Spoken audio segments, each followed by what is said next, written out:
भाई जो गुरु वचन पे डट के कट गए फंद 84 के। कबीर सागर पद्य भाग में दोहों, चौपाइयों, शब्दों, आरतियों, साखियों में, कविताओं में लिखा है।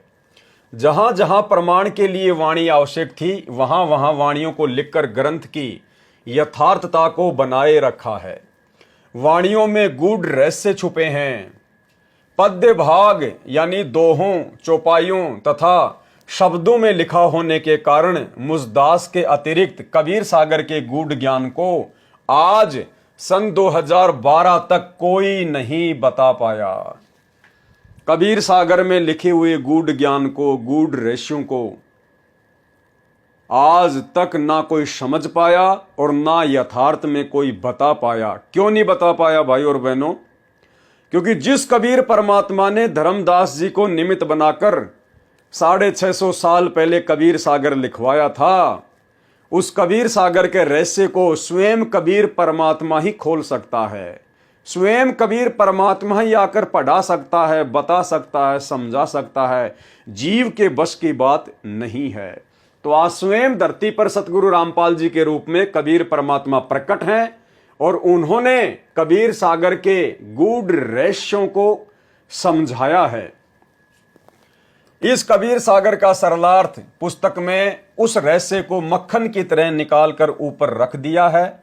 आप जी इस पुस्तक को पढ़कर दांतों तले उंगली दबाओगे।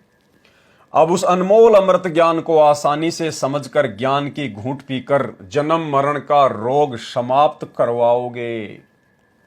जिसका नाम सागर है उसकी था अर्थात अंत पाना कितना कठिन है।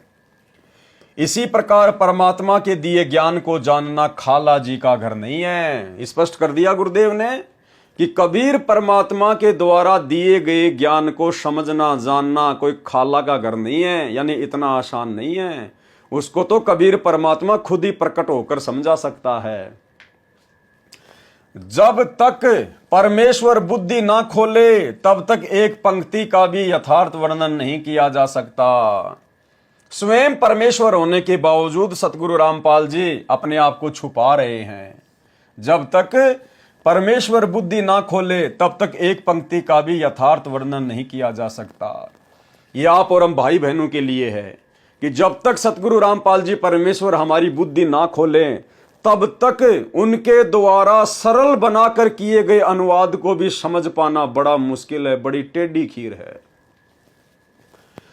परमेश्वर जी ने अपनी अपरंपार कृपा की है जो कलयुग के प्राणियों पर रहम है। यानी भाई और बहनों, गुरुदेव भगवान ने आज जो विशेष जो रजा की है, जो कृपा की है, कबीर सागर के गूढ़ रहस्यों को सरल करके, सोर्ट करके 650 पेज का एक नया कबीर सागर का जो सरलार्थ बना दिया है, ये हम कलयुग के तुच्छ बुद्धिजीवों के ऊपर कबीर परमात्मा सतगुरु रामपाल जी भगवान की विशेष मेहर है, विशेष रजा है। परमेश्वर जी ने अपनी अपरंपार कृपा की है जो कलयुग के प्राणियों पर रहम है। आप और हमारे ऊपर रहम किया गुरुदेव भगवान ने। परमेश्वर कबीर जी ने कहा है कि गुरु बिन काहू न पाया ज्ञाना, जो थोता बूझ छड़े मूड किसाना। गुरु बिन वेद पढ़े जो प्राणी, समझे न सार रहे अज्ञानी। अब भाई और बहनों, अगर इस वाणी के आधार से यदि हम विचार करें, चिंतन मनन करें, तो हमें पता चलेगा कि ये वाणी आप और हम जैसे तुच्छ बुद्धि जीवों के लिए है। ये वाणी सतगुरु रामपाल जी परमेश्वर जी के ऊपर लागू नहीं होती है। वाणी में क्या कहा गया है? गुरु बिन काहू न पाया ज्ञाना, यानी गुरु के बिना किसी ने भी ज्ञान प्राप्त नहीं किया, कोई भी सदग्रंथों को नहीं जान पाया।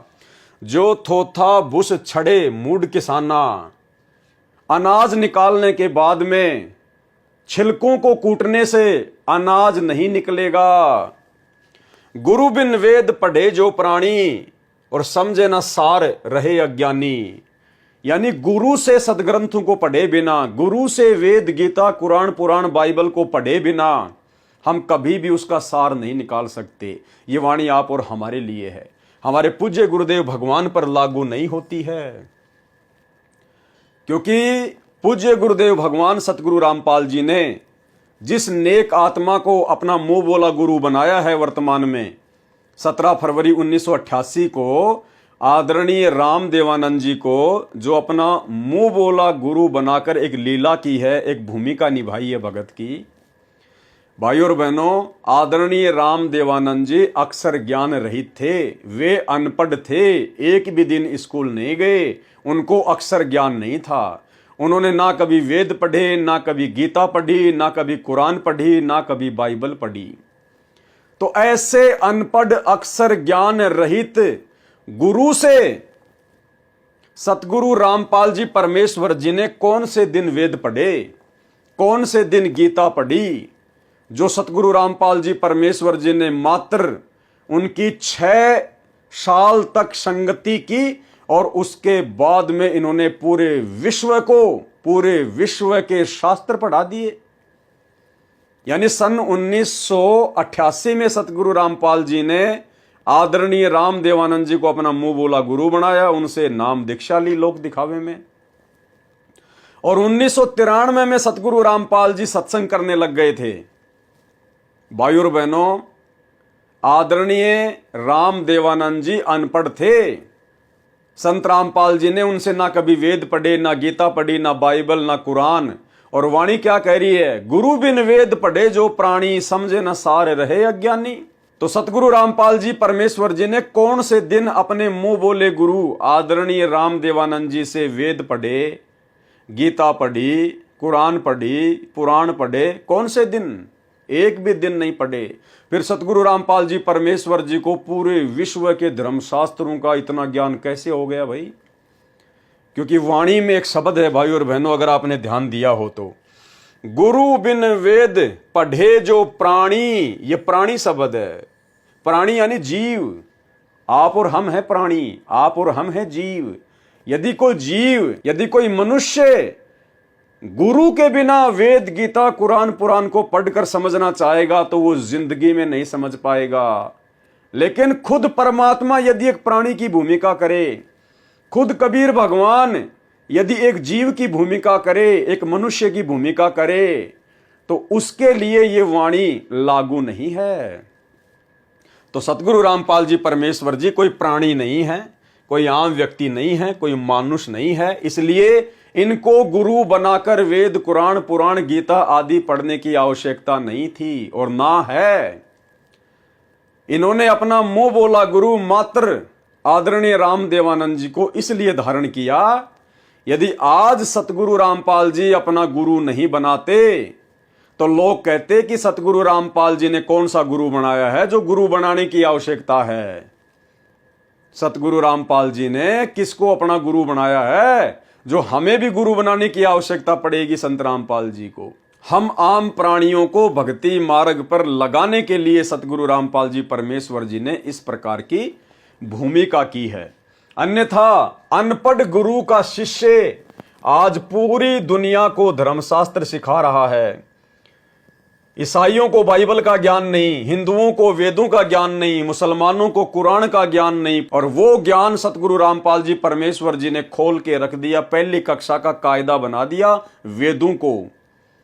तो भाई जिसका गुरु अनपढ़ है, क्या उसका शिष्य मात्र 6 साल में इतना बुद्धिमान हो सकता है क्या?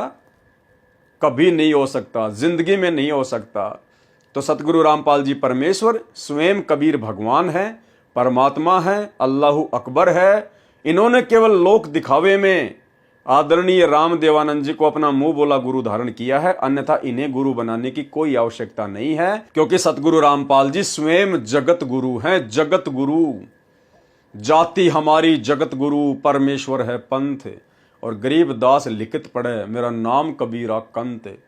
जगत गुरु उसको कहते हैं जो पूरे विश्व का गुरु हो, जिसको पूरे विश्व का ज्ञान हो, मात्र धर्म ग्रंथों का नहीं, हर प्रकार का ज्ञान, उसको कहते हैं जगत गुरु। और जगत गुरु का भाई कोई गुरु नहीं हो सकता, क्योंकि जगत गुरु की भूमिका इस पूरी सृष्टि में खुद कबीर परमात्मा ही निभा सकता है। अन्य जगत गुरु आपको जगह जगह बैठे हुए मिल जाएंगे, वो जगत गुरु नहीं है, वो तो मनमुखी गुरु हैं। जो गुरु बचन पे डट के कट गए फंद 84 के, कट गए फंद 84 के, कट गए फंद 84 के।